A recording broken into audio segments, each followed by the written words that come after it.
విషయం. ఒకవేళ నిజంగా దీంట్లో ఎవరైతే కుట్రకోణం దాగి ఉండి ఏదోటి చేయాలి అనే భావన ఉండి చేస్తే గనక కఠినంగా శిక్షించాలి, శిక్షార్హులే.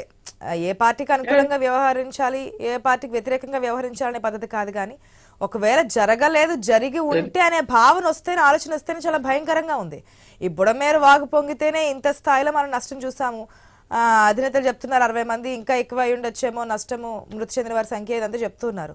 ఒకవేళ ఇది ఏదైనా జరుగుంటే ఏ స్థాయిలో ఉండేది నష్టం? ఎవరైనా ఊహించగలరా? దిద్దుబాటు చర్యలు తీసుకోవడానికైనా సమయం ఉండేదా? మాట్లాడదాం సాయి దగ్గర ఒక్క నిమిషం. రామకృష్ణ గారు గుడ్ మార్నింగ్ అండి. నమస్తే మేడం. రామకృష్ణ గారు, వరదలు వచ్చి 10 రోజులు దాటిపోయింది, కానీ ఇంకా ఈ వరద రాజకీయాలు అయితే ఆగలేదు. ఒకరి మీద ఒకరు విమర్శలు చేసుకుంటూనే ఉన్నారు. ఒక పక్క సహాయక చర్యలు ఇవన్నీ కొనసాగుతున్నాయి. దాదాపుగా ఒక 80% వరకు మీకు కూడా తెలిసి ఉండొచ్చేమో, పూర్వపు రోజులు మళ్ళీ వచ్చాయి. లీడ్ చేస్తున్నారు ప్రజలు కూడా యథావిధిగా. కాకపోతే ప్రకాశం బ్యారేజ్ బోట్ల ఇష్యూ అనేది నడుస్తూనే ఉంది. ఎందుకంటే ఆ బోట్లు బయటకు రావాలి, ఏం జరిగింది ఏంటి అనేది ఒక క్లారిటీ వచ్చే అవకాశం ఉంటుంది. ఈలోపు విచారణ చేస్తున్నారు. మీకేమనిపిస్తుంది? మీ విశ్లేషణ ఏంటి? ముందు ఐన్యూస్ ప్రేక్షకులకు మరియు ప్యానెల్లో పాల్గొన్న పెద్దలందరికీ కూడా నమస్కారం అండి. Good morning madam. ఈరోజు మీరు అన్నట్టు నిజంగా ఊహించని పరిణామంగా జరిగింది. ఈరోజు వరదలు అయితే మరి ఆంధ్రప్రదేశ్ రాష్ట్రాన్ని మొత్తం కూడా ఎటు కాని పరిస్థితి తీసుకొచ్చింది. ఇంకోటి మీరు అన్నట్టు 80% ఏం పూర్తి కాలేదు, 50% కూడా అవుతుందని అనుకోలేదు. ఎందుకంటే ఇప్పటికి కూడా చాలా గ్రామాలలో క్లీనింగ్ ప్రాసెస్ చేయడం జరుగుతుంది. డ్రైనేజెస్ బ్లాక్ అనేవి తీసేసే పరిస్థితిలోనే ఉన్నారు. ఇంకా చాలా ఇండ్లు పునరావాస కేంద్రాలలోనే ఉన్నారు. వాళ్ళ సొంత ఇంటికి కూడా పోలేని పరిస్థితి ఉంది. కొంతమందికి ఇంకా ఆహారం అందలేని పరిస్థితులు కూడా ఉన్నాయి. అంటే నేను ఇంకా 50% ఇంకా చర్యలు తీసుకోవాల్సిన అవసరాలే, ఇంకా సహాయక చర్యలు తీసుకుంటున్నారు. అలాగే ఇప్పుడు ఈ రోజు ప్రభుత్వానికి కూడా ఏ పార్టీ అధికారంలో ఉన్నా కానీ పార్టీకి ప్రభుత్వానికి ఒక బాధ్యత ఉంటుంది. ఏంటంటే ప్రజల సంక్షేమాన్ని సాధ్యం తొందరగా పూర్తి చేయాలి. వాళ్ళకి ఎలాంటి ఇబ్బందులు కాకుండా, వాళ్ళకు నష్టం జరగకుండా చూసుకునే బాధ్యత ఈరోజు ఏ ప్రభుత్వం ఉన్నా, ఏ పార్టీలో ఉన్నా అది కంపల్సరీ అవసరం ఉంటుంది. సో ఈ రోజు చంద్రబాబు నాయుడు గారి ప్రభుత్వము, టీడీపీ గవర్నమెంట్ ఏవైతే ఉందో ఈరోజు సహాయక చర్యలు చేస్తున్నారు. వాళ్ళు చేస్తున్నారు. ఒక రకంగా చేస్తుంటే ఇంకొక రకంగా అధికారుల కొరత కూడా అక్కడ కనబడుతుంది మనకి, స్పాట్ గా స్పందించే అది.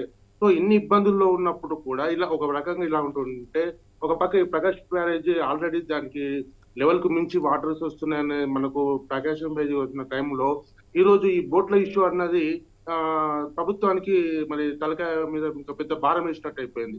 ఎందుకంటే అది కూడా 1 కాదు 2 కాదు. లాస్ట్ టైం మీరు చూశారు, ఒక బోటుకు మాత్రమే చాలా ఇబ్బంది పడ్డాం. ఈ రోజు 2-3 రోజుల నుండి కూడా వాళ్ళ ఆ బోట్ తీయడానికి ప్రయత్నం చేస్తుంటే ఈ రోజు సాధ్యం కావట్లేదు. మీరు అన్నట్టు ఈ రోజు 1-2 రోజుల్లో అయ్యే పని కూడా కనబడట్లేదు. ఎందుకంటే దాని గ్యాస్ స్పెల్లింగ్ తోటి కట్ చేసి తీసేయాలన్నది నిపుణులు చెప్తున్నారు. సో అది చాలా కష్టంతో కూడుకున్న పని.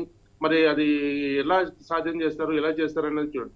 ఇంకోటి దీనిలో ముఖ్యంగా కుట్ర కోణము అన్నది నాకు కూడా కనబడుతుంది మేడం. ఎందుకంటే దాన్ని యూజ్ చేసిన విధానం కానీ, దాన్ని పర్టికులర్ గా గేట్లను డ్యామేజ్ చేసే విధంగానే వాటిని పంపినట్టు, అక్కడ మనకు ఐరన్ కూడా యూజ్ చేసినట్టుగా మనకు కనబడుతుంది. అంటే ఈ పూర్తిగా ఇప్పుడు ఆ బోట్లు వెలికి తీసిన తర్వాత అసలు దాని మెటీరియల్ ఏది వాడిండ్రు, దేన్ని బలంగా గుద్దితే డ్యామేజ్ అయ్యే అవకాశాలు ఉన్నాయి అనే విధంగా వీళ్ళు ప్లాన్ చేశారన్నది చేస్తారు. ఒకవేళ అలాంటి కృష్ణ నిజంగా చెప్పాలంటే దేశద్రోహం కిందికి వస్తుంది. ఎందుకంటే అది ఒకటి ప్రజలకు ఇబ్బంది, ప్రజలను ప్రాణ నష్టాలు చేసేటైతే ప్రభుత్వ ఆస్తులను, ప్రజల ఆస్తులను ధ్వంసం చేసే విధంగా ప్లాన్ చేయడం, అది మొత్తం టోటల్ గా చూస్తే అంటే అది దేశద్రోహం కిందకి వస్తుంది. అది ఒక టెర్రరిస్టులు చేసే పని లాగానే కనబడుతుంది అక్కడ. సో ఖచ్చితంగా అది ఏ పార్టీ వాళ్ళు ఎవరు చేశారో, ఉద్దేశపూర్వకంగా చేశారో ఎవరైనా సరే ఖచ్చితంగా వాళ్ళని శిక్షించాల్సిందే.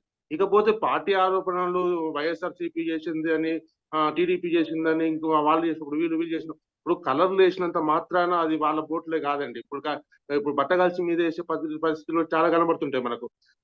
ప్రస్తుతం విచారణలో ఎవరు చేశారు, ఎవరైతే ఓనర్స్ ఎవరు ఉన్నారో వాళ్ళ నిర్లక్ష్యం కూడా కనబడట్లేదండి. బోట్లు వదిలిపెట్టారు, అవి ఏదో కొట్టుకొని వచ్చేసి ఆ ప్రకాశం బ్యారేజ్ అడ్డపడ్డాయనే పరిస్థితి కనబడతలేదు. అక్కడ ఇంటెన్షనల్లీ ఐరన్ వాడారు, దాని కింద బస్తాలు వాడారు. ఖచ్చితంగా ఉద్దేశపూర్వకంగా ప్రకాశం బ్యారేజీని డ్యామేజ్ చేసే ఇంటెన్షన్ తోటి పోయారు. ఇంటెన్షనల్లీ చేసేది ఇది పొరపాటున జరిగింది కాదు. వరదలతోటి కొట్టుకొచ్చేసి నిర్లక్ష్యంగా చేసింది కూడా కాదు. సో ఖచ్చితంగా నిందితులను ఎవరైతే ఉన్నారో వాళ్ళని ఖచ్చితంగా శిక్షించాలి. ఇంకోటి ఏంటంటే ఇలాంటి పరిణామాలు మళ్ళీ ఇంకోసారి జరగకుండా ఒక రకంగా ప్రభుత్వము అధికారులు తలమునకలై పనిచేస్తున్న సందర్భంలో ప్రజలు ఇన్ని ఇబ్బందులు పడుతున్నారు. ఈ రోజు ఎవరు కూడా అక్కడ హ్యాపీగా లేరండి. అక్కడ మొత్తం టోటల్ గా ఈ రోజు ఇళ్లలో కూడా చాలా వరకు వాళ్ళకు సదుపాయాలు లేని పరిస్థితుల్లో ఉన్నారు.